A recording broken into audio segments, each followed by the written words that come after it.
gimmick lang ng minority yan. Ang Senado po, hindi po ito noon time TV show na puro gimmick ang ating tinitikap dito. Mr. President, since nabanggit mo na lang rin lang na yung pagpangalaga sa lahat ng miyembro ng Senado ay isang tungkulin ng Senate President. I just would like to bring to the attention of the Senate President. I came across with the news na when the Senate President was asked by a certain Christian Esguerra regarding the minority taking up the question about the custody of Bryce Hernandez.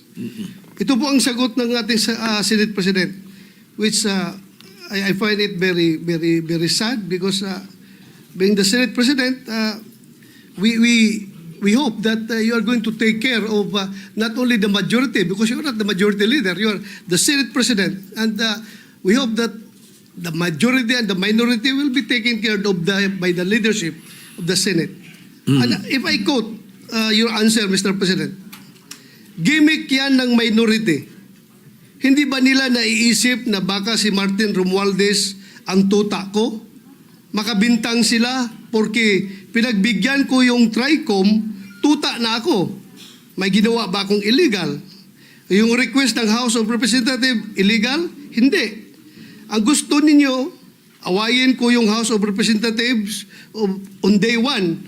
Mamatay sila sa sama ng loob.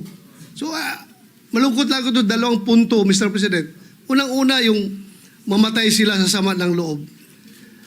Kami, Mr. President, hindi mo po kami mapatay sa sama ng loob dahil hindi na po masama ang loob namin dahil tanggap na namin na kami ang minority.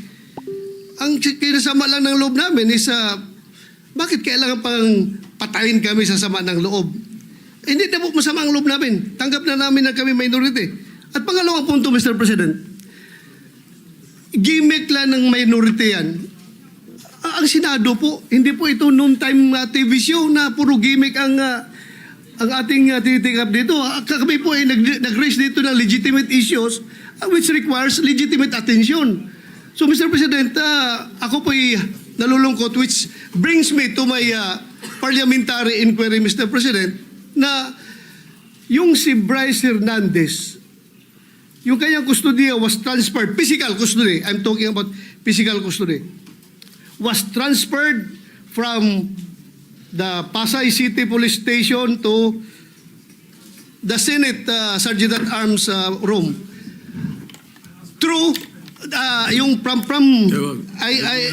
correction, from Camp Crame to Pasay, it was done through plenary action.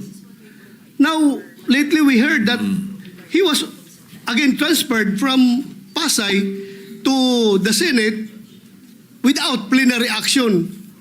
This is my parliamentary inquiry. Kung is a parliamentary action can be subverted by an action which is not a parliamentary action?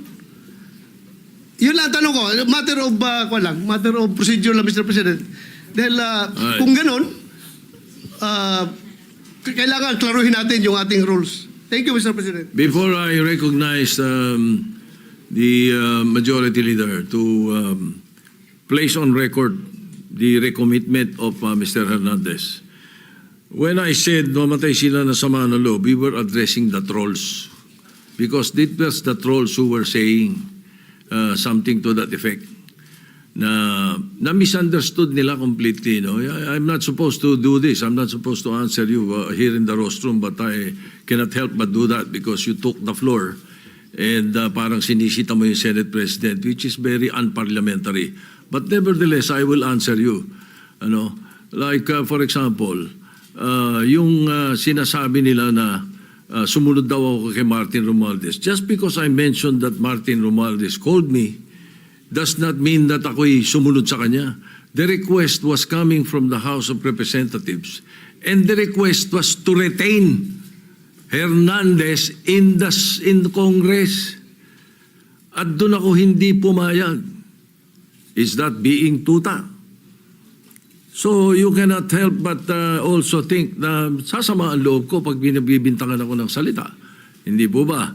So yun, anyway, mabuti rin masagot natin yan. At sinasabi ko sa kanila, yung mga trolls, yung mga sinasagot namin.